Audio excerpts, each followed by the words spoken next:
So that's where I think our telling back the ideas from the keyword outline is so powerful. It allows them to hear what they were thinking.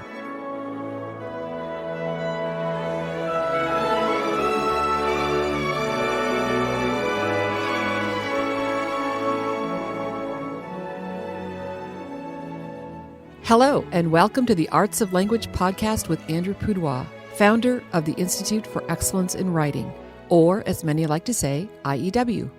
My name is Julie Walker, and I'm honored to serve Andrew and IEW as the Chief Marketing Officer. Our goal is to equip teachers and teaching parents with methods and materials which will aid them in training their students to become confident and competent communicators and thinkers.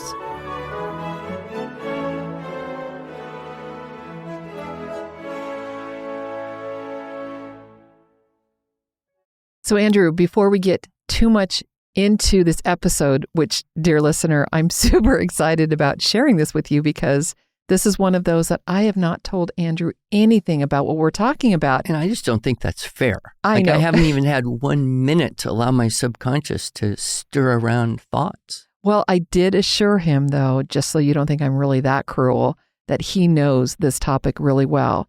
But before we introduce a topic, I do want to say, if you have been with IEW for several years, maybe you've used our structure and style for students, maybe you've gone through several theme-based books, hopefully you've gone through the teaching, writing, structure, and style, our teacher training course. If you've done that for several years, maybe you are ready to think about creating your own lessons for your own students. And that is what this episode and the next one is about. How can we give you some tips and tricks to help you muddle through these 9 units? And Andrew, that's what we're talking about today. Getting through the 9 units, just some tips and tricks. And let me just, listener, I'll tell you a little bit of backstory and remind Andrew why I think this is an exciting topic. When I was first hired over 17 years ago, Andrew, we had the teaching, writing, structure, and style. Technically, it was the second edition, but we called it the first edition. And there were some things in that second edition, which we called the first edition. Now you're really confusing people, I know. Julie. Well, it's a light blue cover. We'll show a picture of it in the show notes, and everybody will go, oh yeah, that one. I used to have that one, especially if this podcast is for you. If you had the light blue cover and you've been with IEW for a long time, or that was a long time ago that we had that light blue cover, and now we have the darker blue cover with you and a teacher and a student, 3 different pictures. But before we redid it and made the second edition, we created a DVD, a single DVD called Tips and Tricks for Teaching Through the 9 Units, because you wanted to, now you'd learned some things and you wanted to bring to light these things that they've learned for everybody that has a teaching, writing, structure, and style. And the reason I still think that this is a topic that's relevant for today is because we have so many curricular options. We've got some excellent video courses. We've got some exceptional theme-based books. We've actually even partnered with Hillsdale College to create some of these materials. But perhaps there are some teachers who would like to be able to do this on their own without our guaranteed to be effective and help you through your lessons material. Maybe you want to do this on your own. And I thought, Andrew, it would be helpful for our listeners to hear from you some of the challenges that might be in the different units and how to overcome these challenges, some tips and tricks for getting through the 9 units. And so that's our topic for today. What do you think? Well, I think it's fine. Is this Tips and Tricks DVD still available? It is not. So no. This is going to replace that. Yes, it is. Yes, it is. Because everyone's going to say, where can I get it? You can listen to this podcast, part 1 and part 2, and get those tips and tricks. But there is a handout that I'm not sure when you created this handout. I think it was in 2004. Oh. So this handout is 20 years old. Well, some things change and other things are stable. Exactly. And we will make this handout available to you in our show notes so that you can know how not to, well, I'll give you the first tip. Don't get stuck. So go ahead, Andrew. Tell us about units 1 and 2. Well, that's the easy part, right? You learn how to get a short little source text, take keywords from each sentence of that short little source text, and then retell and then write from those keywords the information, the story, whatever, in the short little source text. And that's pretty easy. I mean, most people get it. They come to the TWSS, they watch it on a video, and they say, oh, I get it. Book lice, yes. Infrasound and elephants, okay. And then they go and teach that. And what I used to experience was people who would then contact me. They're, 3-4 months into the year, and they would generally say, well, it was going really well. We were having a great time, and the kids were doing it, and everything was good. And then everything wasn't as good. It didn't work as well. And my question, of course, is, well, what unit are you on? And then they would say, what do you mean? And then I would know the problem. Got stuck at unit 2. Right. So, a lot of our work has been, how do we help people not get stuck at unit 2? Because the shift to unit 3 is a big one. It's a different way of creating keyword outlines. So although they look very similar, 3 words max per line, separated by commas, symbols, numbers, abbreviations, free. Where do those words come from? Right. And are we picking them off the page? Well, what if the story is 3 pages long? Now what? So that problem of getting stuck at unit 2 is understandable. It happened to me. First time I came back from Canada and started teaching, and I had all those little, what was it? The tip stories. The little monkey that Webster had when he lived in Africa, and he wrote all those little stories, and I taught them through, and then I just didn't remember really well. What do you do after this? Right, because you didn't have curriculum that IEW had produced at that time. So, and that's when I started trying to put together the articles and stories for teaching the structure and style program. And that was really one of our very first supplemental products. Yes, and we still make that available to our premium members. We have a collection of source texts called Stories and Articles for Summaries and Note-Taking. And that's for the Unit 1, but we have the whole product is called Writing Source Packet. Oh, Writing Source Packet. Yeah, and right. So we've collected those all in there. So if you're a premium member, you have that available to you. The tip stories aren't in there. You'd have to go to Webster's book, and I don't even recommend that, honestly. Yeah. But that's what we had back in the day. Right. And so some of the things that you suggested in the tips and tricks video was where to find source texts. And, we just shared, we have some available for you if you're a premium member, but where else can you get stories? And what do you have to look for? Well, I used to recommend things like the Usborne books, which had short little paragraphs and encyclopedic style articles about a wide variety of facts from, animals to space and everything in between. I also used myself for many years the Encyclopedia Britannica Children's Edition online, which had pretty simply written source text that could be used. And then you could search. You're reading about something in history or science, and you say, oh, I'd like to have a nice little bit of information about John Adams, or a little bit of information about the Battle of Gettysburg, or a little bit of information about, Japan. So you could get that kind of thing. So simply written, aimed at children encyclopedias. Do you know, I heard you talk about encyclopedias recently at a talk that you gave. The value of having a hard copy. And you know what I did? You went and bought an old multi-volume bookshelf-filling set of world books, or 1988 children's world book. They're for my grandson. Someday he will be able to be that encyclopedia, look up things. Because if he's anything like his dad, he will get lost in going from page to page and book to book. I think the only way you could get kids to look at paper encyclopedias is lock them in a room, make them super bored with nothing else to do except explore the encyclopedia, which was what I did when I was super bored back in 1971. Yes. So, and I will say here at IEW, we, of course, we write our own source text. We're not lifting articles from encyclopedias. Right. Well, we have copyright to deal with. Yes. And we have a great team of editors who research very thoroughly, fact check everything as best as possible. But there are, of course, a lot more resources available today. Yep. So don't get stuck in units 1 and 2.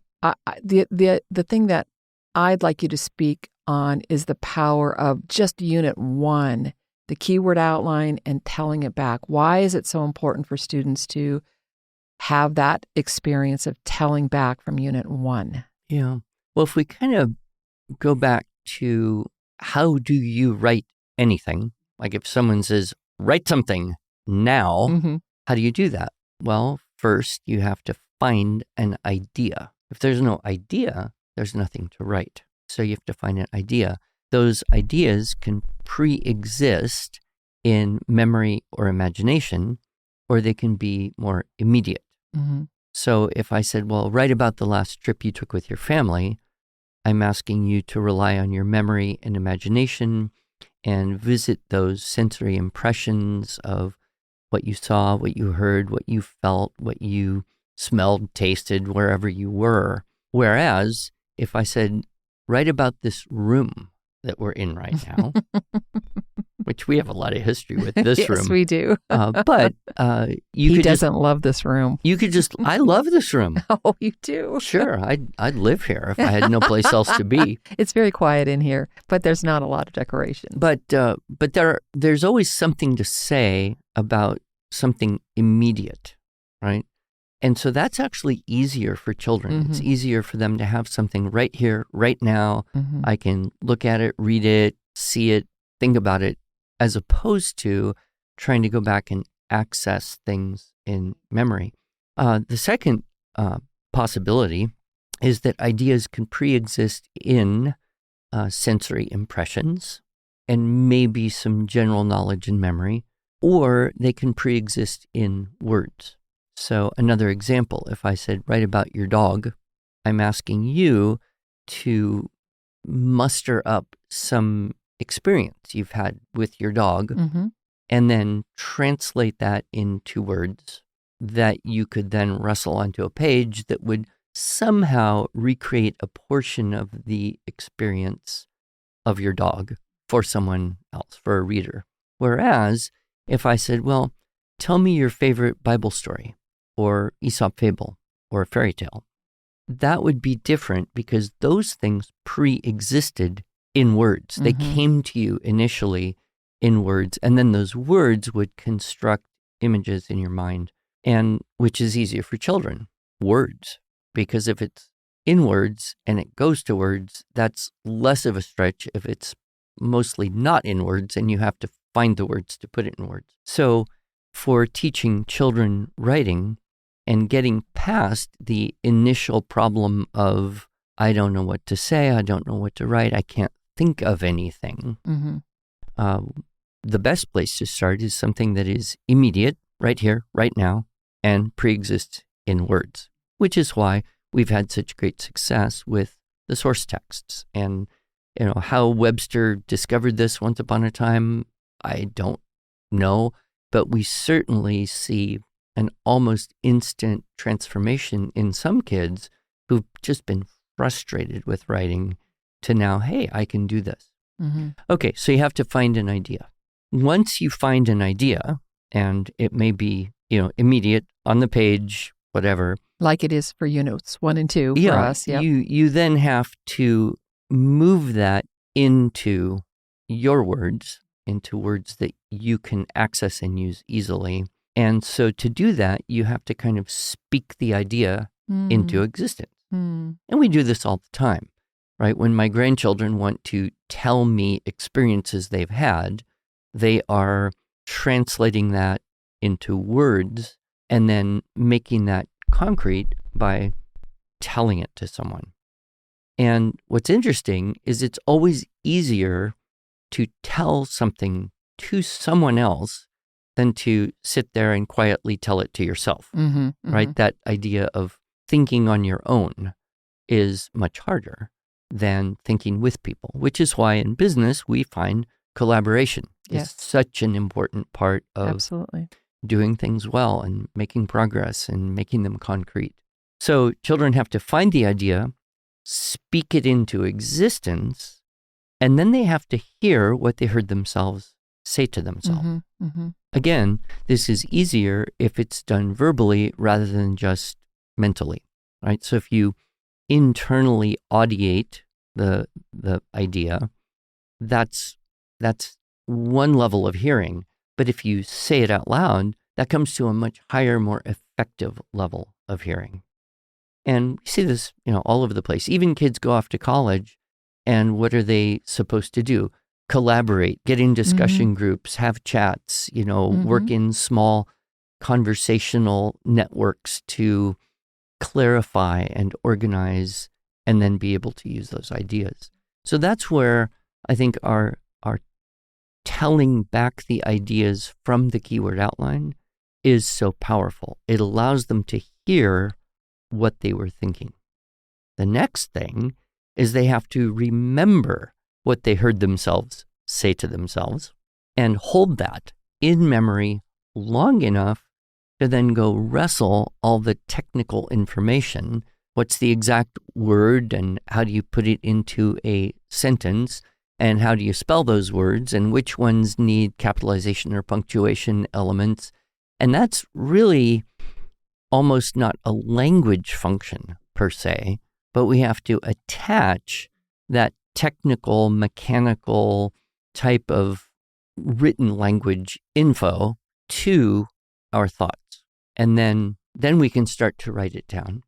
And as soon as we've got that one idea written, we have to go back, get the next idea in the sequence, speak it into existence, hear what we heard ourselves say to ourselves, hold it in memory, wrestle the technical information, and proceed until we have all the ideas that we're trying to do. And that's one reason why the keyword outline, whether it's Unit 2 or whether it's Unit 7, is so important, because that memory part is where some kids, they have a little bit of attention issue, or they're hungry or distracted, or they don't want to be sitting in the chair holding a pen on a paper. And the keyword outline then helps them hold the idea in the memory or reconstruct it very quickly. And that's why, writing from notes, writing from outlines is always going to be easier and give a better end product. Yeah, and I think this is one of those IEW distinctives. We teach the keyword outline and we teach telling it back so that you have that opportunity to essentially rehearse what you're going to write down before you write it down. And in the early days, especially working with schools or people who had been kind of using a schoolish approach, they had all sorts of what are called graphic organizers. Yes. Ways to help you, quote, brainstorm and then help you put that into prose. But a lot of those graphic organizers were kind of a shotgun onto paper, just whatever. And then there's that added step of, well, all that stuff, what should go first, what should go next, what should go next, what should go next. So while I'm not really opposed to the idea of graphic organizer type ways of doing that, for children who are beginning, young children or children who have a hard time with it all, that can be overwhelm itself. And so going, kind of bypassing that and going to a sequential based listing of the ideas you want to articulate is so much more helpful. Yep. Agreed. Okay, so... Oh, I forgot. There's one more step. Oh, yes. After you of course. wrote it into prose, then the unpleasant task of reading what you wrote to be sure that it makes sense, that it accurately or close to accurately represents what you were trying to say. And I think every day, those of us who have to write stuff very often will, crank out an email, read it and say, no, that's not the right word, or, oh my, that's kind of a run-on sentence, or that's not very clear, or, well, if I put in a comma, that would make it clearer. Or if I took out a comma, that would make it clearer. And all of that stuff that we're practicing in the grammar world, we have to apply in essentially proofreading what we wrote. And then we put our final stamp of it's good enough. And then we send it to an editor because we probably missed something. But I mean, your average person doesn't have an editor. When I write an email, I don't send it to an editor. But if we write an article yes, absolutely. to be printed and sent out to thousands of people, then we would very much want to have another pair of eyes or many pairs of eyes to kind of confirm our idea about the accuracy and the clarity. So it's a phenomenally complex process. And I think a lot of times people, when they face a child who doesn't like writing, it's because of the overwhelm. And so breaking it down into the smaller, manageable, doable, and sometimes in multiple short sessions is easier as well. Breaking it down. Okay, so tips and tricks for Unit 3. I'm going to read from the handout, if that's okay, and then you can just unpack this a little bit. Number 1, make a poster of the story sequence chart, which, how handy. We have those also in our premium membership. Maybe this is an advertisement for premium membership or not. Yeah, I mean, all the posters are in the TWSS. And, in the old days, people would make their own posters. 20 years ago with counts as the old days. Large, poster board and some felt markers and maybe a yardstick. And you can still do that, but a lot of people find the value of having something that's kind of pre-done. And we've worked these things. I mean, we've refined them several times over the years to be sure that these posters are both clear, visually attractive, and complete, but not so complicated that they're not useful. Exactly.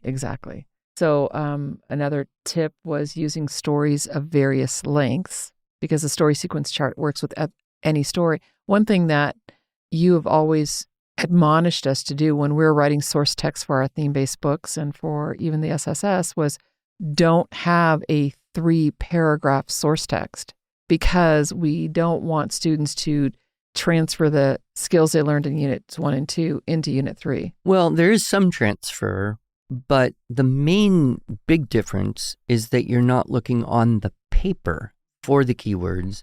You put the story into your mind and memory, talk about it, be sure you understand it, and then you pull it out by using the story sequence chart and putting it into the 3 parts, 3 paragraphs, 3 mini chapters, whatever you want to call it. And that is why I have encouraged us to use stories of various lengths because you can write a 3-paragraph version of a 8-sentence Aesop fable. It's true. Right? And you've done it. And we've done it. You can also write a 3-paragraph version of a 5-page fairy tale. Or even longer, although the longer it gets, often the more challenging it is. But that story sequence chart is such a helpful tool to help students zero in on what are the key elements of the story. So that's the big shift. Unit 2, what are the key words in each sentence? Unit 3, what are the key elements of the story? The characters, setting, setup, the conflict, what do they think, say, or do? And then the third part is how is that problem, that conflict, that dissonance, how is it resolved, and what's the end of it all? And so there are lots of great stories that work in this way. And I was always recommending that people consider fairy tales, fables, myths, legends. One source that I enjoyed using were the James Baldwin stories, which are kind of a simple, not too long, usually a couple pages, retelling of these legends of maybe famous people. We don't necessarily know all the facts, but they're stories, things like Robin Hood or Robert the Bruce, things like that. And so there's abundant stories available. You just have to kind of get brave as a teacher and say, I'm just going to use this story. We're going to read it, talk about it, and make a keyword outline together based on the story sequence chart. And then, then it's all downhill once you've got that part done. But there is that, but this is different. Yep.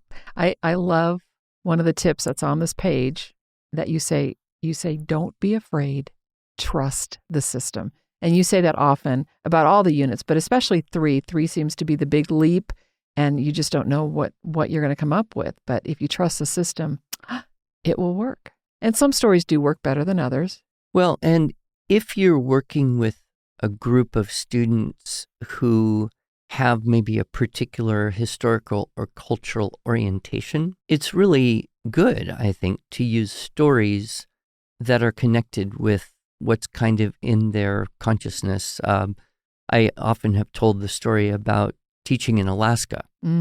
And here I am out in the tundra where there isn't a tree anywhere. And what story's good for these Native Alaskan kids? And I was there thinking, what story?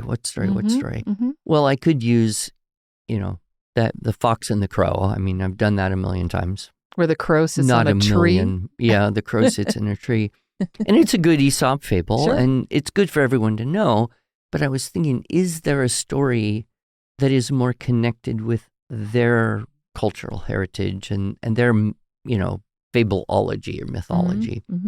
And so I searched around for some Native Alaskan stories, and I found one, and I read it, and I thought, this just doesn't make sense to me. And it was basically this story where there's these two groups, and there's the fish eaters and the bird eaters.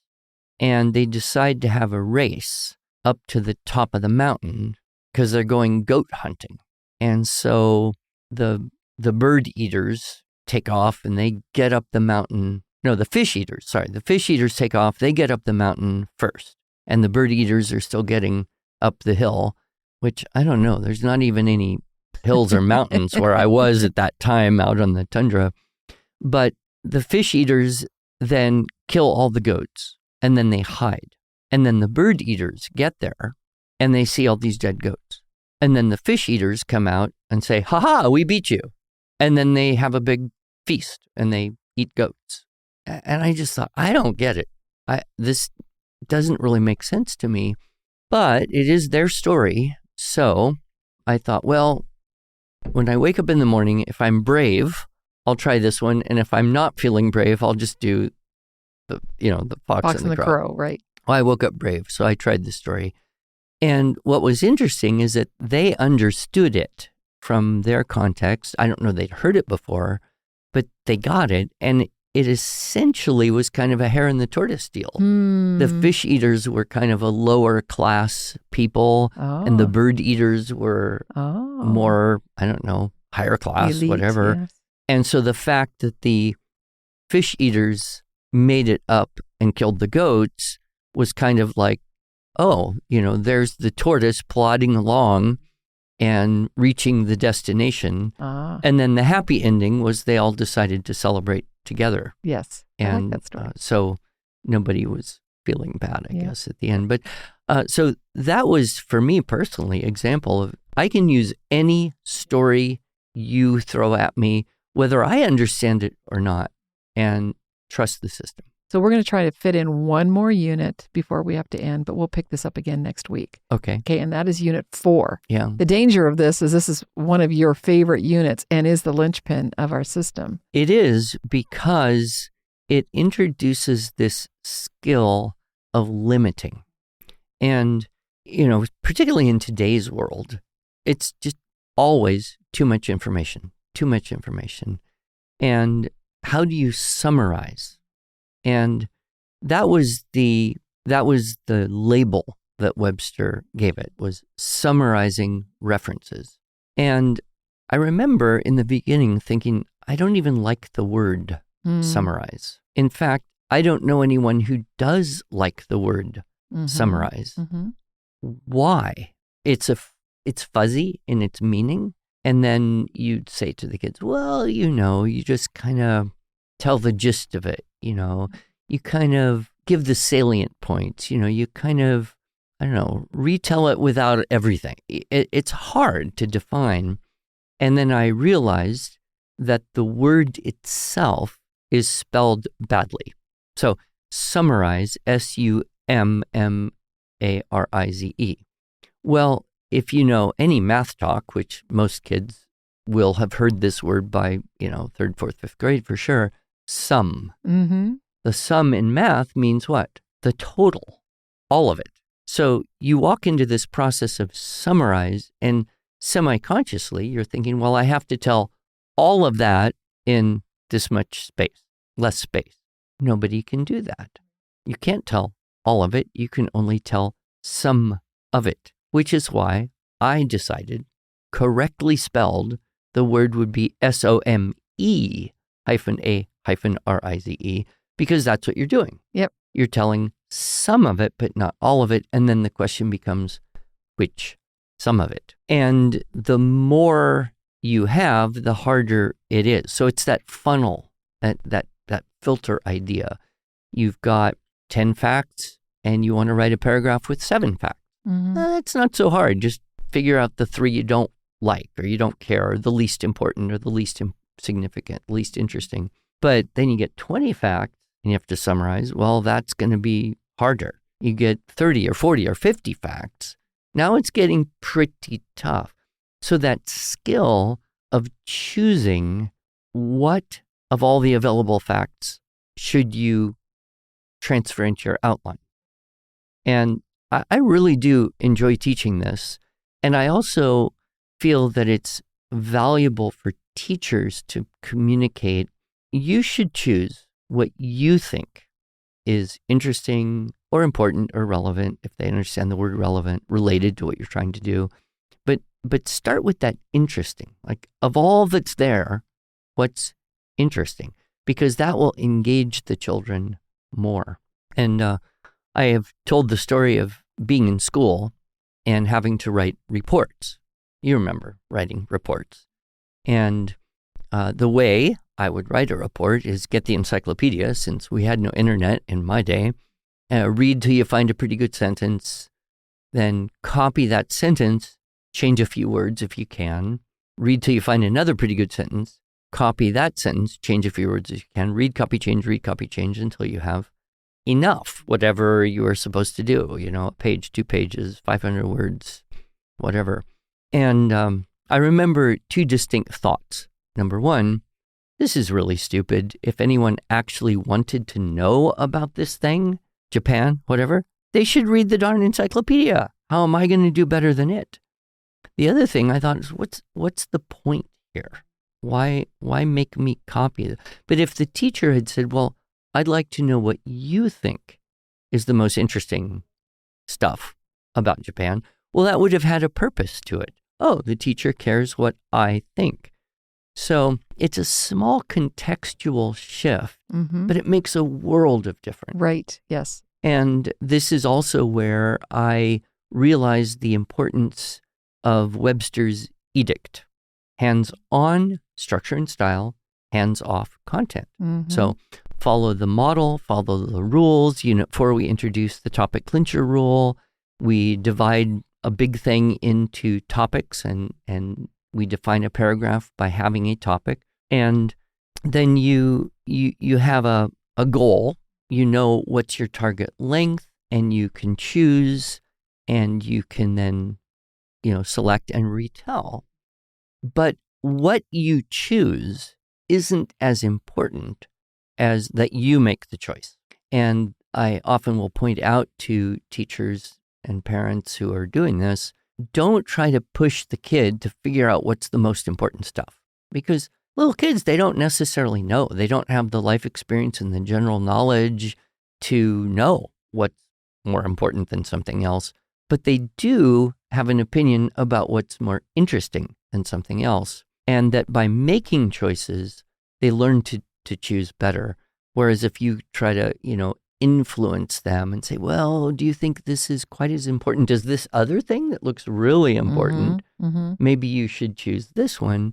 Well, then what you end up with is a kid who's going to say, well, I better just wait around for, the teacher to tell me what to pick. Right, to choose.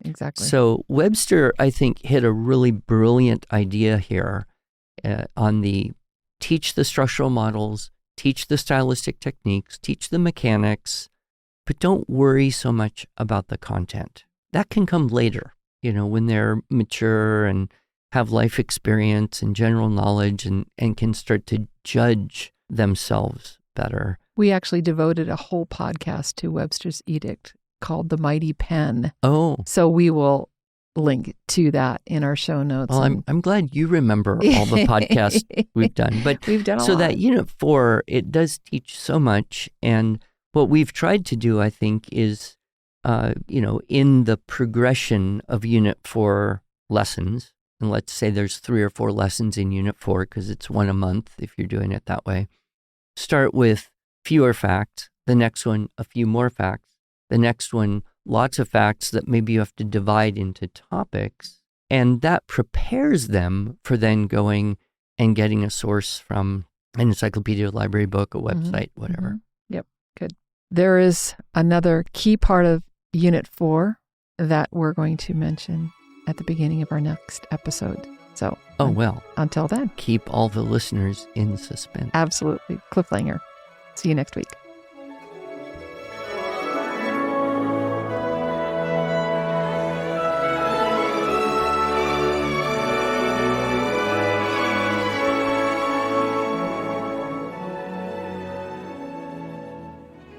Thanks so much for joining us.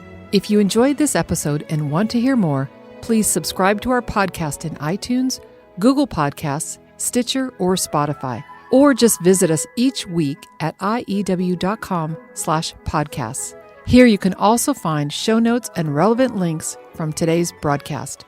One last thing, would you mind going to iTunes to rate and review our podcast? This really helps other smart, caring listeners like you find us. Thanks so much.